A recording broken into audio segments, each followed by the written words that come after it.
Well, after 22 years and nearly 400,000 kilometres, the end has come for that mighty AU Falcon. Now this thing we bought in 2002 with 77,000 kilometres on it. Just written off at the end of 2024 with 475,000 kilometres on it. So nearly 400,000 kilometres we did in it ourselves in over 22 years. The car is a 98 model, the first one, the one you should never buy. We bought it at 4 years old. It cost $20,000, and it has been a brilliant car.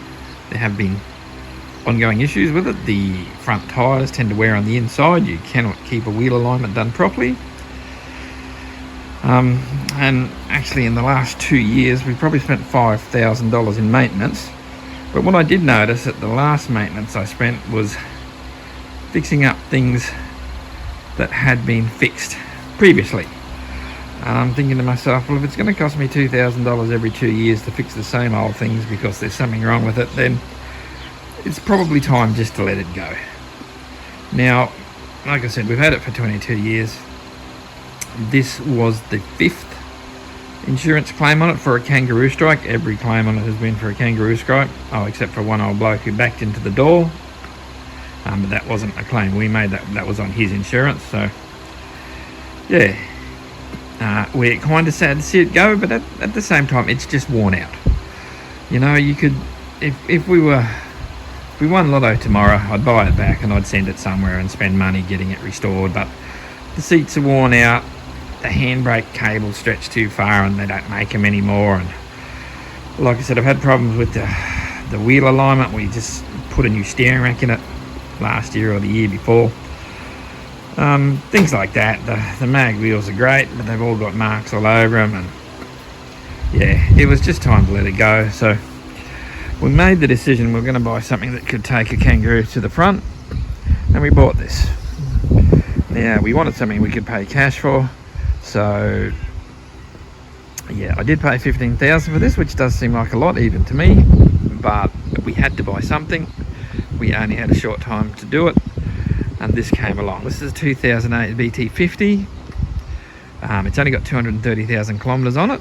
It's a diesel with a 165 litre long range tank.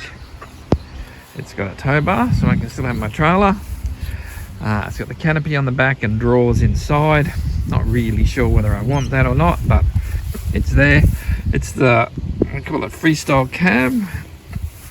The back doors, oh, I've got to lock the back doors, just half doors. The seats behind there are really only suitable for children. They're not very big. Yeah, it's got the big bull bar on the front there. It has a UHF in it, but it doesn't seem to be getting any power, so it's not working at the moment. And it was mounted in a horrible place, so I've actually taken it out because I'm not having it rubbing against my leg the whole time I'm driving. But anyway, this is the new beast, so I've got a few little jobs I want to do to it, and we'll see how it goes. So one of the things I noticed about the new car was that the remote mirrors don't work. So I had a bit of a look online, and these are pretty much a standard problem with these. So I jumped online and picked up this. Now this is a BT50, but it's obviously a Ranger. This is a Ford part, and the Ford part was half the price of the Mazda part. So just something to think about if you've got one of these and you need to get some parts.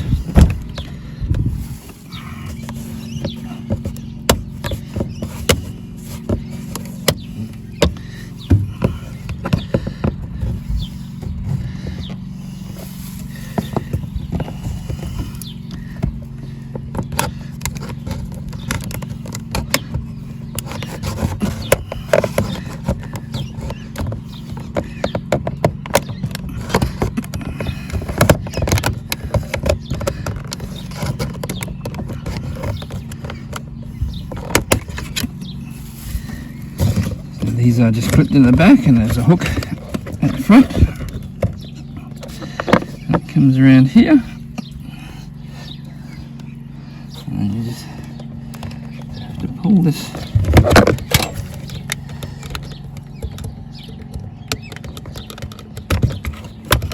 connector out of there.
hopefully.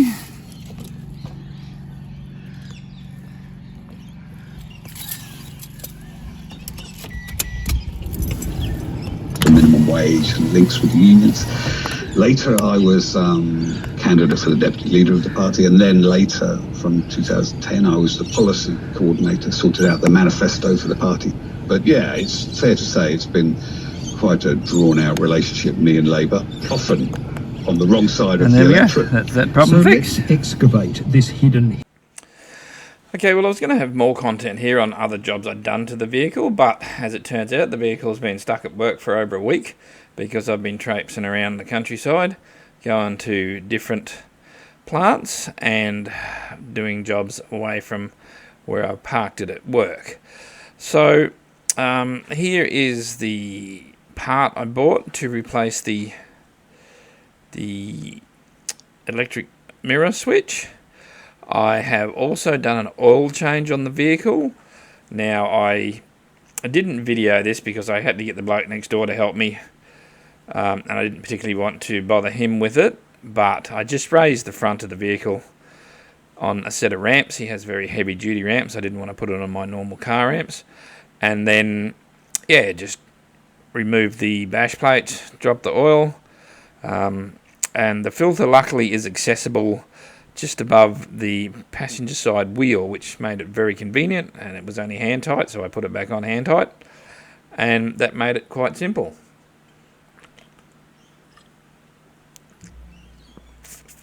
So, as well as the switch and the oil change, I also bought a set of fog lights to replace ones because one's broken. These say they're 12 volt for RV. I will probably show myself replacing these at a later time, so we'll see how that goes. Also, I don't know if you noticed when I was going through it, but it has mismatched wheel nuts. There are mag nuts on the front and normal nuts on the back.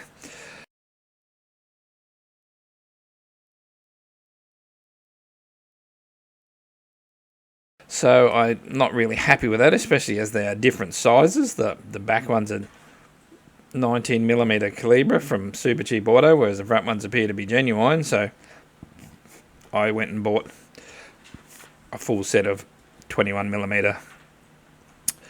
And yeah, I will be fitting those. I'm a little bit pinged off about that because it would have been bad for us if we'd got a flat tyre, because the wheel brace would not have fit the back ones. So yeah, but it is what it is. We had to buy the car in a hurry, and it's like 500 kilometres from where we bought it from, so I'm not taking it back for something that small.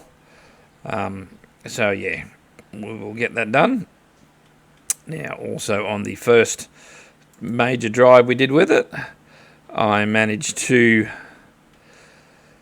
put a scratch on it by reversing up the driveway and up the road and hitting a post. So I bought this to put on where I have done the scratch. So it's a bit of a Monty Python gag, but yeah, I like it. My wife likes it. That's all good.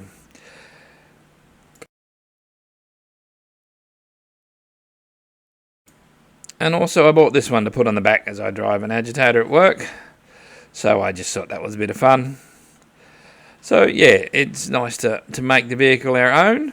I did find the AU Falcon on the Pickles auction.